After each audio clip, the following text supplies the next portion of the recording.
Kim Chiu at Paolo Avellino, inisplok ng malapit sa kanila. Real score sa Kim Pao ibinahagi sa fans.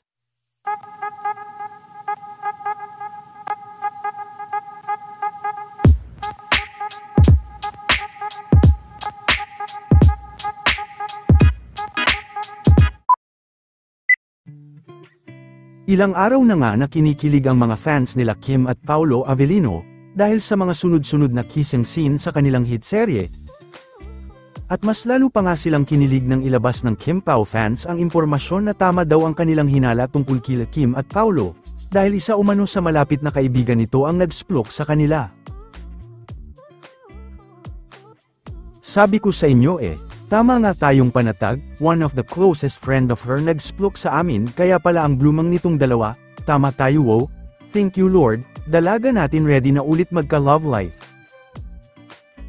Dagdag pa nito na saka na umano ang resibo kapag pwede na ang lahat, at panigurado umano na ikakatuwa ng Kim Pao fans kung sino ang nagsplok sa kanila. Sinagot din ng nasabing fan ang tanong kung legit ba ang kanilang impormasyon at kaagad din naman itong sumagot, super duper legit me, di lang pwede pa namin i-post kung sino siya kasi privado pa ang lahat, pero sa tamang araw sabi niya pwede na. Dahil sa mga lumabas na impormasyon ay mas lalo namang kumapit ang Kim Pao fans na totoong-totoo ang Kim Pao.